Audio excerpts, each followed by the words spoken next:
और बिलासपुर से एक बड़ी खबर आ रही है। जग्गी हत्याकांड मामले में बड़ा फैसला हुआ है। अमित जोगी को आजीवन कारावास की सजा सुनाई गई है। बेहद बड़ी खबर, छत्तीसगढ़ की राजनीति से भी जुड़ी है बड़ी खबर।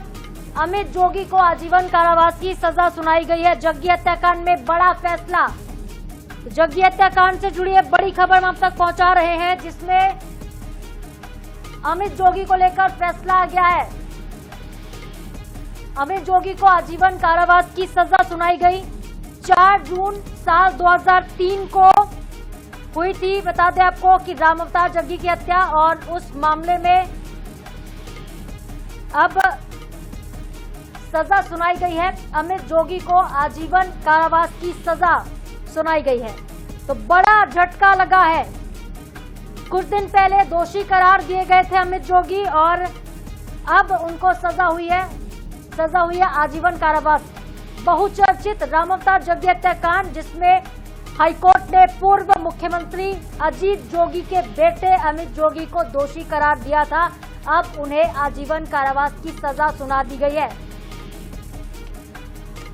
हमारे साथ हमारे संवाददाता बिलासपुर के पंकज गुप्ते जुड़ गए हैं, ज्यादा अपडेट देंगे। पंकज, एक बहुत बड़ा फैसला और बहुत बड़ा झटका अमित जोगी के लिए।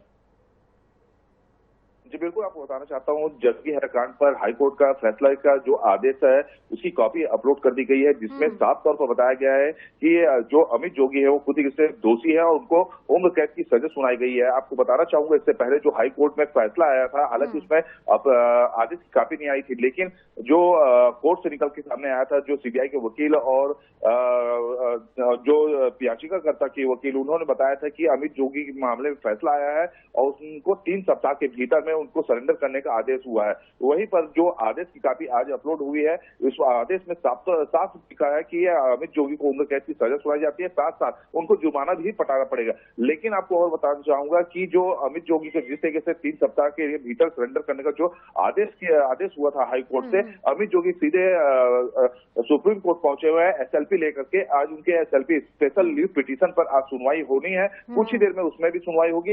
ये माना जा सकता है कि जो सुप्रीम कोर्ट ने पहले जब मामला गया था सुप्रीम कोर्ट में, वहां से सुप्रीम कोर्ट ने ही निर्देश दिया था हाईकोर्ट को सुनवाई करने के लिए। हाईकोर्ट ने सुनवाई करते हुए अमित जोगी को कन्विक्टेड माना और उनको 3 सप्ताह में सरेंडर करने का आदेश दिया है। अब देखना यह होगा कि सुप्रीम कोर्ट से अमित जोगी जो याचिका दायर किया है उसमें क्या फैसला आता है। जी बिल्कुल, तो देखिए, सुप्रीम कोर्ट पर तो निगाहें होंगी ही पंकज, लेकिन क्या कुछ दलीलें आज कोर्ट में रखी गई थी? क्योंकि देखिए, दोषी तो करार दे दिया था हाईकोर्ट ने, फिर जो फैसला आया है इसको लेकर अब जो परिजन है, जो राम अवतार जग्गी के परिजन है, उनका क्या कुछ कहना है?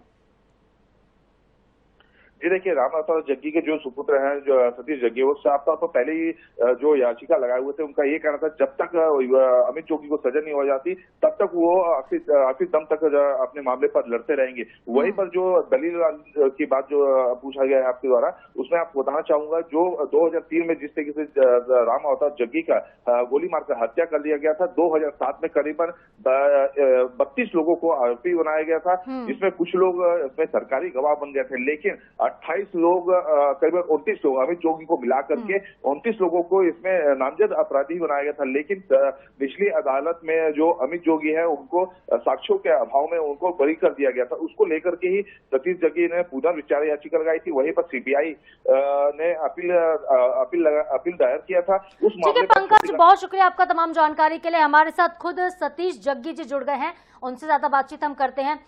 जग्गी साहब, बड़ा फैसला आया है, आपके पक्ष में फैसला है, क्या कहेंगे?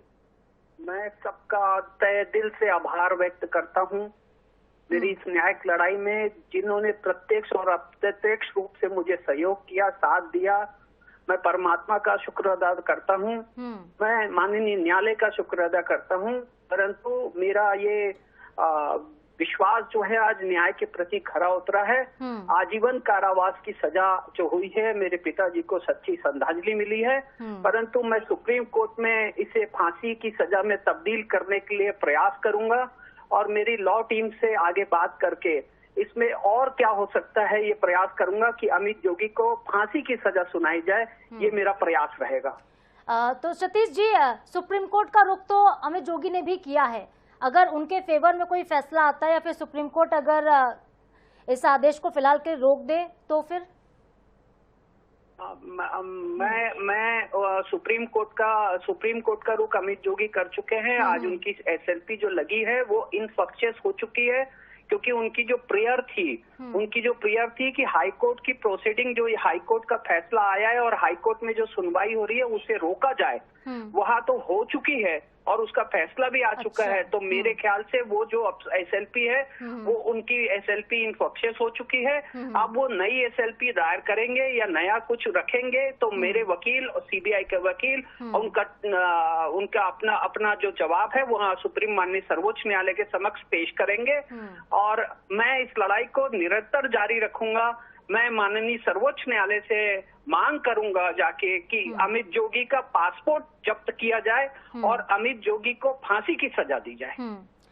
सर, इसके अलावा आपने देखिए कहा भी था कि तत्कालीन जो राज्य सरकार थी ये हत्या पूरी तरह से प्रायोजित थी। सतीश जी, ये आपका स्टेटमेंट था कि हत्या प्रायोजित थी, तत्कालीन सरकार ने आपके पिता की हत्या करवाई थी।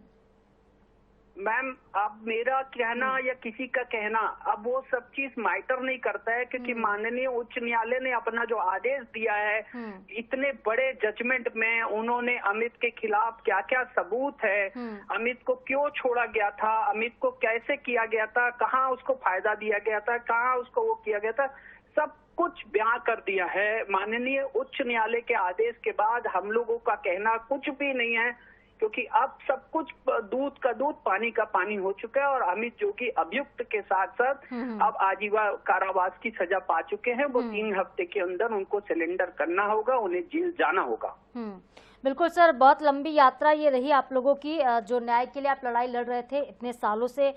बहुत शुक्रिया सतीश जी आपका जुड़ने के लिए, फोन लाइन पर हमसे बातचीत करने के लिए।